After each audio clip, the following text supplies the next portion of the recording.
त जे घोग तोड़ छथिन हुनका सब लेल कहबै आई बिते नाच नचा देलकै है घोग वाली कनिया आई बिते नाच नचा देलकै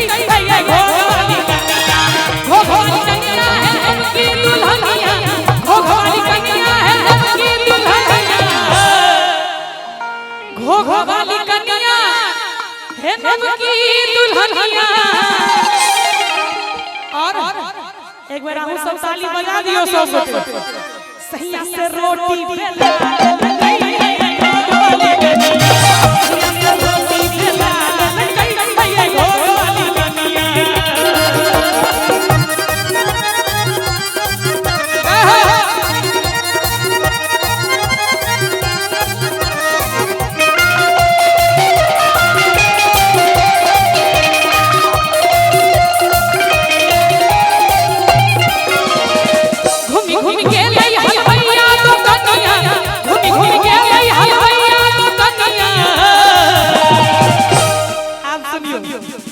घूमी घूमी गेलै पुतौ सब के कीर्तनी कहै छै चाची हलवैया तो कनिया और प्रियंका जी कहै छथिन हमर भौजी छथिन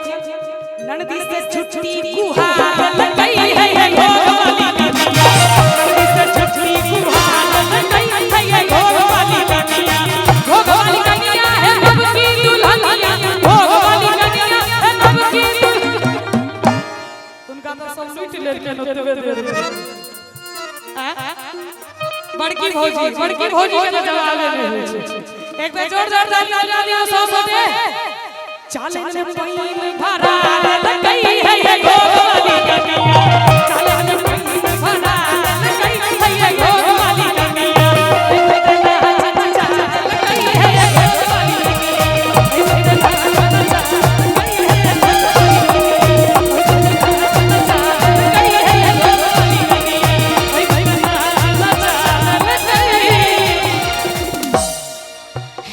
घोग वाली कनिया मोर पिया मोर सहिया अरे मोर पिया भेलै हटहा हमरा ठहर तेरा मोर पिया भेलै हटहा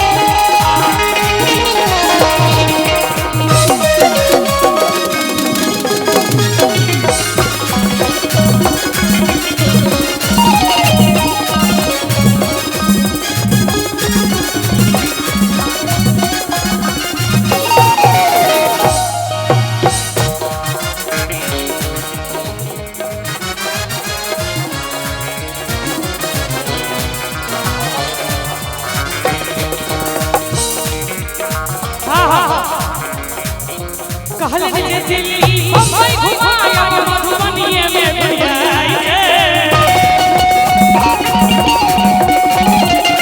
कहले जे दिल्ली बम्बई घुमाया मधुबनी में बुझाई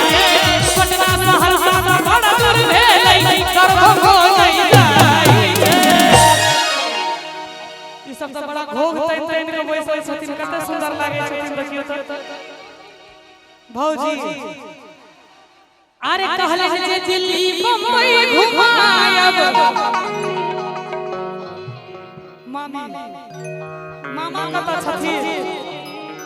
मधुबनी में घुरियाई छै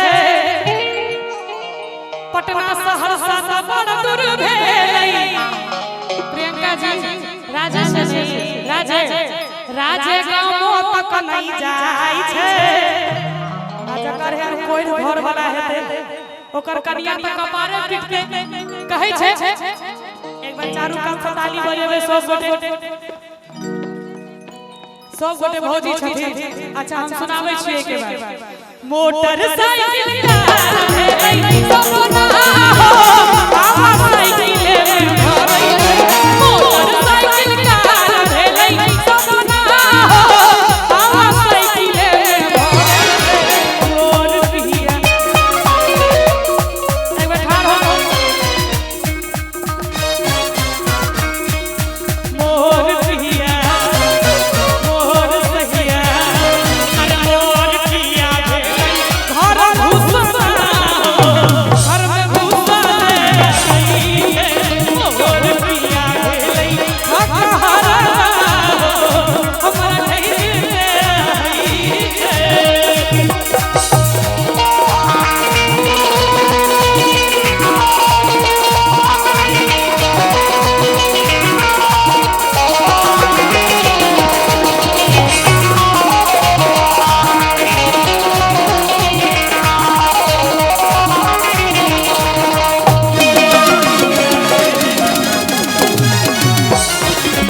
होटल में खाना खुआयब कहीं का घर सोलो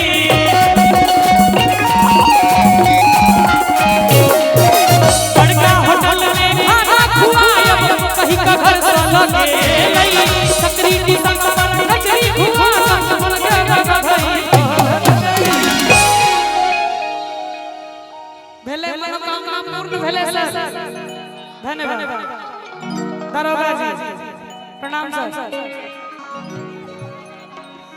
अरे बड़का होटल में खाना खुआयब